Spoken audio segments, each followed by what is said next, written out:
If you guys that are tuning in, if you could just give us a thumbs up if you can hear us now. We've had a few technical issues. We think we've overcome them. Someone moved the studio today. Someone moved the studio around today and unplugged all the cords. So anyway, we think we've got the audio sorted. If you guys can just give us a bit of a thumbs up, we'd appreciate it. But tonight, guys, we are talking about, has your listing gone stale? If you've been sitting on the market too long, you're not getting a result, you're watching other agents that are selling properties around yours and you are thinking, what the hell is going on? We're going to address it. It happens, and it happens a lot. Yep. This is an enormous topic. I was actually presenting this topic for Tom Panisler's real estate gym last week. And I had an enormous amount of feedback from sellers, from people in Tom's real estate gym, so real estate agents. And we thought, you know what, this is a topic that we've got to address ourselves.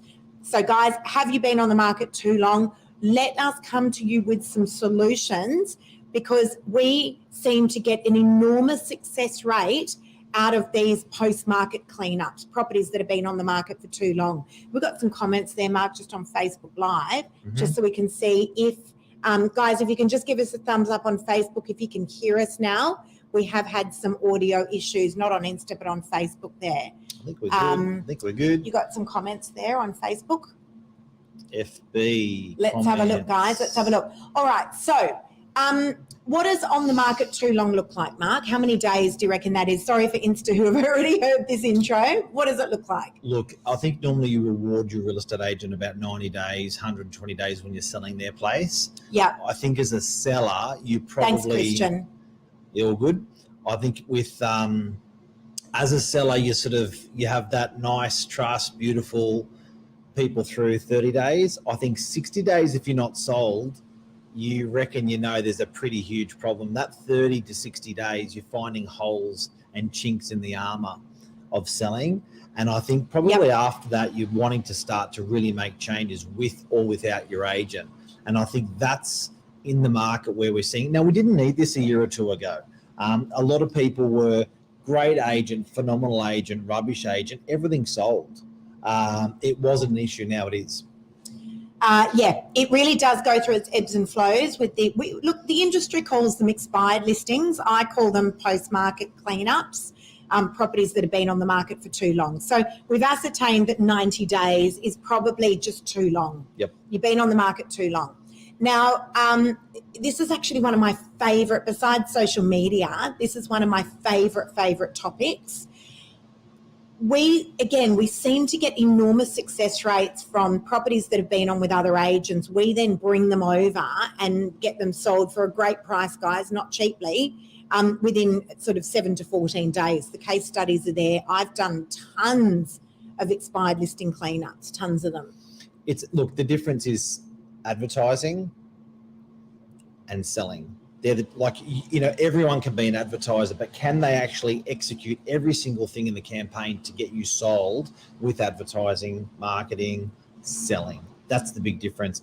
And you said the other day when we're looking at commercial properties. Sorry, I have to say there's an even bigger word than that. And the first thing I will say to a distressed vendor that contacts me and says, Lisa, I see you selling property in the area. Mine's been sitting around on the market for too long. Can we have a chat? I'll often ask that agent, number one, where do you think things may have gone wrong? Because they'll tell you, they know, these guys know. And then the second question is, do you think it was the market or do you think it was the agent? Because when you've actually been in a relationship, a business relationship with an agent for 90 days, 3 months, 60 days, 40 days, you actually get to know people really well. You get to know them really well. So was the communication there? Do you feel like you may be overpriced? When you've seen other properties selling around yours, do you feel like you're overpriced? And if a vendor is saying, look, I know that property next door to mine sold for $1 million, but I need 1.3 million to make it worthwhile. Otherwise, I'm not selling. Yep. It's really about honesty. Look, I'll give you a typical example. A client reached out to me from Bondi We're referred by a mutual professional accountant, and the accountant rang up and he said, look, can you help these guys, give them some great advice? And I looked at their campaign from afar and I found many, many holes in their campaign. Yeah. And I said, look, this is what you've got to do. And they've said, look, do you want to handle it? And I said, it's probably a little bit far away. But they said, okay, we're talking to a new agent that's coming in. Now, methodically going through the campaign, I could see that the holes in the campaign from my desktop. I wasn't like give some examples. What are the holes? So the aerial of the property, for example, when they did it, I thought it was quite a reputable agent. There was lots of things, but a typical example was this was one back from the cliff, and when they chose to use an aerial, they used an aerial which showed where Bondi Beach was, not the cliff. So it actually looked like it was a long way from the ocean, where it actually was, rather than smack it's one off. So that was a typical example. And all these things I methodically went through with the client. They were like, we thought the same. I know. And they weren't just agreeing with what I was saying. They actually felt and discussed all these items before. So I think as a seller, when you're looking at your campaign not working and you're reviewing it, if you can unpick stuff that's in your campaign and it's not being fixed straight away, or it's there and it's present, you got a problem. You want to have that confidence that your agent's nailing it. Honesty is the number one. Honesty is the number one thing. That is the number one thing. The first thing I will say to a vendor that is on the market with another agent that has not had success is I will look at their pricing and I will say, I'll let you know right away, you're above market value. Your property is worth, so if we go back to say for instance, I feel it's worth about $1 million and they're looking for something like 1.1 to 1.2. I said, this is where I feel your property sits in the current market. Now you've got two options. Hold the property and wait until the market comes up, and I'm happy to let you know when that happens, or sell for where the market feels there's value in your property. But usually there's a few factors, Mark. It's usually not just price. And normally when that vendor has come to me and said, look, Lisa, we just want to sell, we just can't get a result, they so appreciate the honesty on pricing. I can't even tell you. I think it's a hard conversation for agents to have in the market. And it's a hard conversation. Having said that, sometimes we're saying to clients, sell it. We're saying, you know what? You're the one that's being unreasonable. You need to release the property at that level. That seems right. We have those conversations sometimes, and they go, yeah, okay, great. And other times it's like, you know what? But I think the industry as a whole struggles to have a conversation when a vendor's going, nope, that's the price that I need. I'm not taking anything less. I think many agents struggle to have those harsh conversations. But guys, remember, for any agents that are watching, and I think there's quite a few on here, most agents are really good at what they do, but we're not magicians either. And it's about just having these good heart-to-heart conversations with your vendors and truly understanding where the expectations are on price. Now, the other thing that I'll do is I will get in front of the vendor and I'll actually play the are you better or worse game with that vendor. So I will print off properties that we've sold or any other agent has sold around their property in this current market on A4 pieces of paper, and I'll sit in front of them and say, do you think you're better or worse than that property? And they'll go, oh, no, that's got 2 bathrooms and it's renovated. I don't think I'm as good as that. It's like, well, that property sold for $950,000 and you're looking for 1.1 million. And then we'll go through that, and I'll usually show them a half a dozen properties. And that just helps with pricing so that they can truly understand. That's number one. Let's talk about marketing. It's enormous, marketing. It's huge. It's an enormous part of it. Going back on also, is your property stale? I think sometimes owners, a conversation we have as real estate agents is that we are not bank valuers. When we are estimating where the property is to sit in the marketplace, there's truly no better way than marketing brilliantly, marketing well, marketing properly, and then listening to what the buyers in the marketplace say. We are estimating prior to what going on, but a bank value, that's what a bank valuer does. So they do valuations. We don't do valuations. So we're trying to give you a guide as to what the buyers, when they come through, are going to pay. So I think I'm often having that conversation with clients saying, look, I know it's not what you want to hear, but that's that's, you're like, what more can we do on marketing and presentation? Tell me, let's do it. Let's adopt it. Have we given enough airtime in the market to get the best price? Is the marketing superior, the best, outstanding? But I really want to pull marketing apart for a sec. Yep. Because when I talk to these vendors, again, guys, we're talking tonight about expired listings. Has your property been on the market too long with another agent, and you're seeing a particular agent or agency that is selling properties and just going, what the hell is going on? When I speak with these vendors, they are burnt. They're burnt out completely. They're tired. They're spent. I was speaking with a vendor the other day, Mark, and they had spent $18,000 on marketing a property here on the Northern Beaches. That is an extraordinary amount of money for marketing on the Northern Beaches. They don't want to spend it again. And these vendors think they've got to do it again. They think that's we've basically got to get back on the roller coaster and go for another ride to get a result. Not the case. No, they don't. So, and this is where, guys, I mean, for me personally, a lifeline is thrown out. And very, very quickly, the second part of the conversation. Close the door 1 second. The second part of the conversation that I will have with the vendor is, how much money did you spend on marketing? And please, I want you to understand, I'm not going to ask you for money for marketing. All right, it's that simple. So again, we do offer a $0 marketing strategy. We don't have the time tonight to go all the way through that. But I will pay for their photography. I will not use another agent's photography. I refuse to, no matter how good it is, because it's important at this stage that we actually, for use of a better word, that we burn the campaign and we rebuild the whole campaign again. We've got to mask that property and make it look to the public like it is a whole different property. So we'll pay for those photos. Yep. We will pay for their signboard, a whole new signboard, or not if they don't want one. Sometimes the signboard's been sitting out the front of their property for 3 months and it's just heartbreaking for them. And, then we will relaunch out sometimes to realestate.com. They do offer a relist fee on the big portals, so do Domain. That's it's important. A fraction That's huge. of what they've paid. Do you know another thing as well? Get the agent through just for advice. Hang on, I still want to just cover marketing. Oh, okay. Because social media market's huge. Yep. It's enormous. How many times have we taken a property that has been on the market for too long and we have just put it out to our social media and we have sold it, and not sold it cheaply, guys. This is not about selling properties cheaply. This is about selling them for what the market is suggesting the property's worth, or what the vendor what the vendor is happy with. But we're talking 20, 30 groups through first week. Something been on the market for 3 months, hits social media with us, gets massive, massive traction, and that many people through. That's big. That's huge. Big.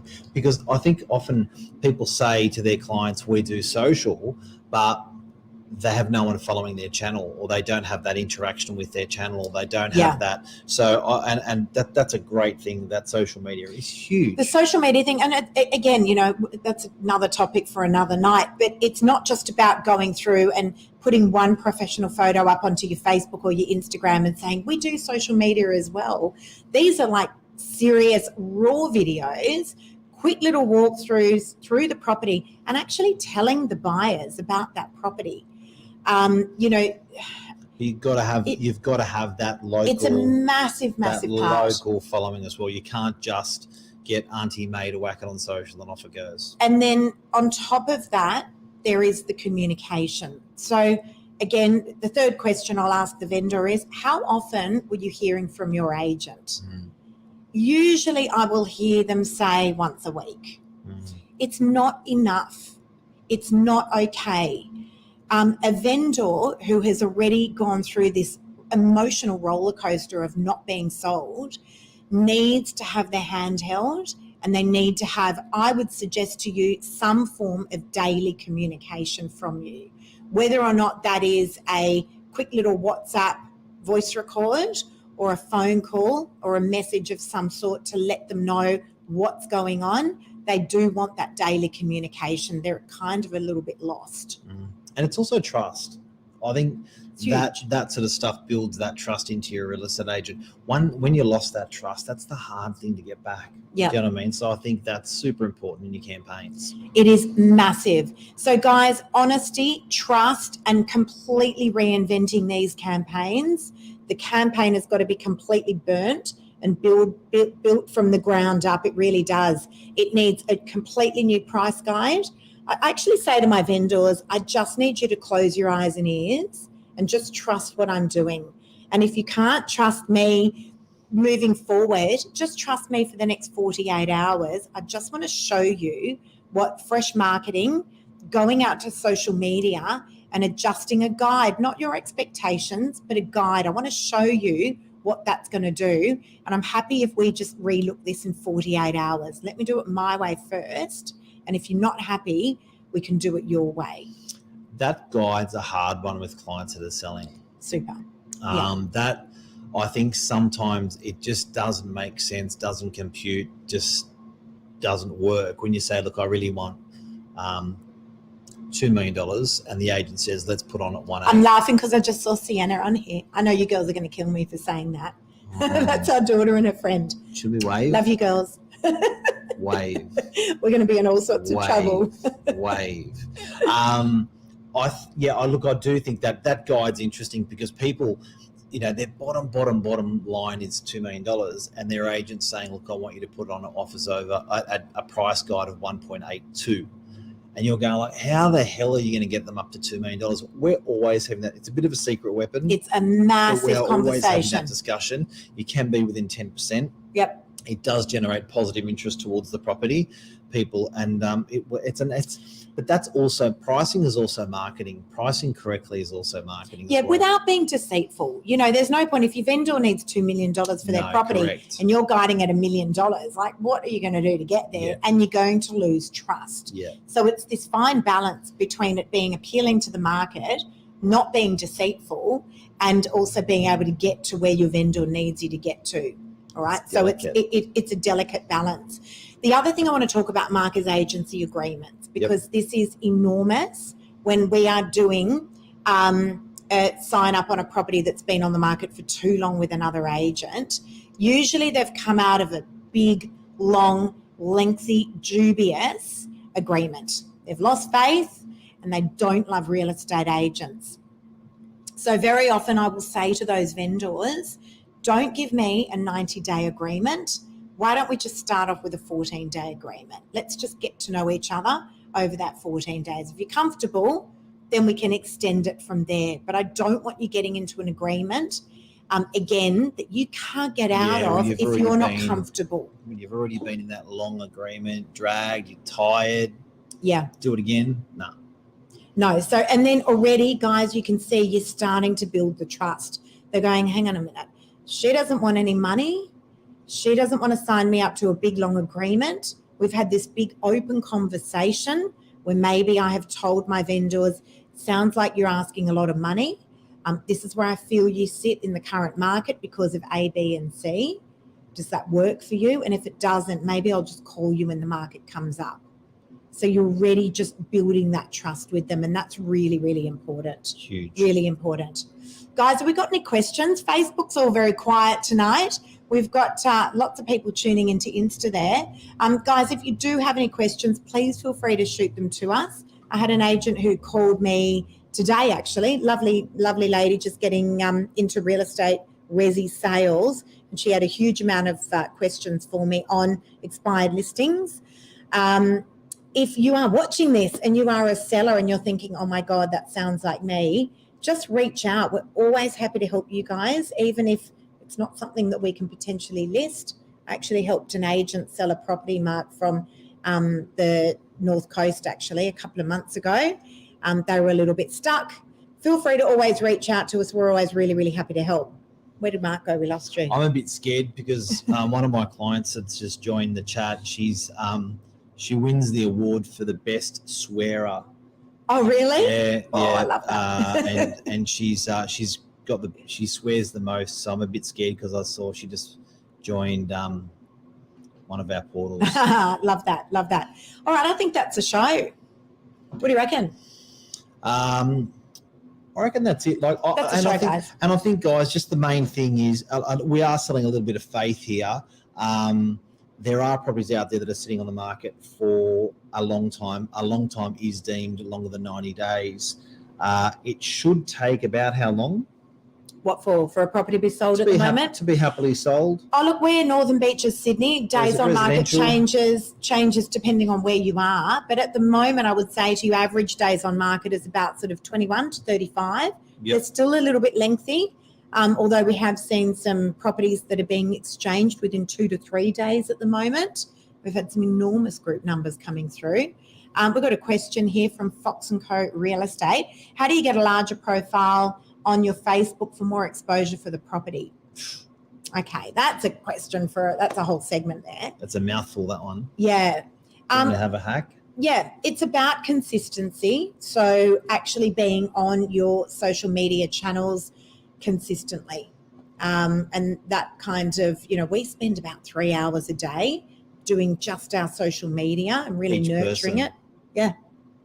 Yeah. So it's about the consistency. Now, if you don't have the following there, you can go onto your Facebook business page and you can boost it. So you can throw up, it's actually the cheapest form of marketing. It really is. But if you throw $50 behind a Facebook post, you'll get a significant amount of eyeballs. And you can zone it in on a radius. Say, for instance, the properties in DY, you can actually do a 3 kilometre radius around there on Facebook. So you can boost that. Yep, super clever. Even I like actually picking categories. So for instance, if you're selling an acreage, you can actually choose in Facebook business something like people that like horses, or the category of horse clubs, and those sort of people will be attracted. If you're a waterfront and you've got a boat mooring, you can get those boaties there. Something I do have to say, it's a little bit more holistic on what Lisa said, is the whole purpose of social media is Facebook, Instagram want you to spend more time. The way they're going to get you to spend more time is to be more interested in a product. The way they come, so for that, they need the consumer. They need to know what the consumer is interested in at that time, and they actually need the data, or they need the content to match up with that person. The better Facebook and Instagram and LinkedIn can find what you're looking for and serve that up to you, the more successful you're going to be. So anyone who's on social media who is a real estate agent, I think you just got to be really top of mind to say you are locality based. So you really want to be, always talking about your locality.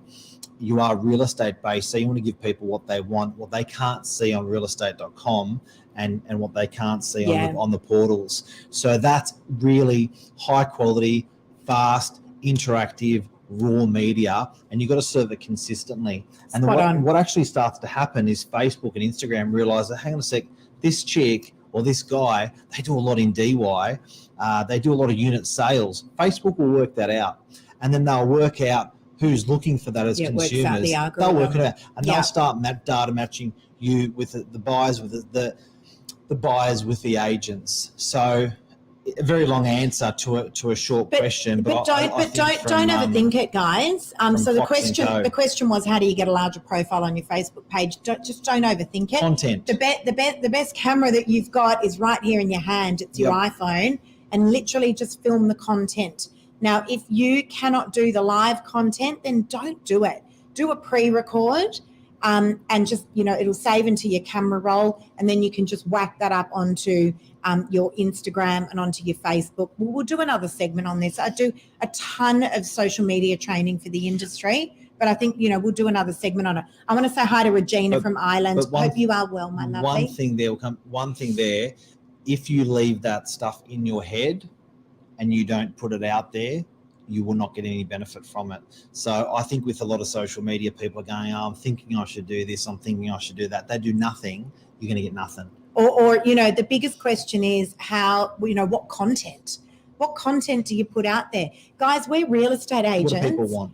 All day, every day, we are giving advice to people. Document the advice.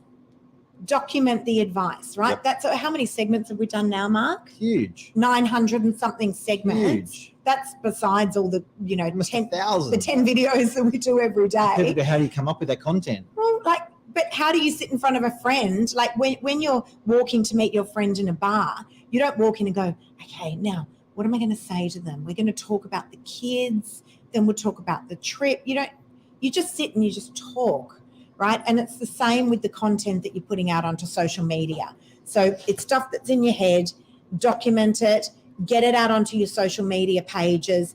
These days, people are so used to seeing raw, authentic content. It's the norm. If you're on TikTok, you'll know what I mean. It is so normal these days to actually see just raw content. So just make sure that you're getting it out there and you're doing it consistently.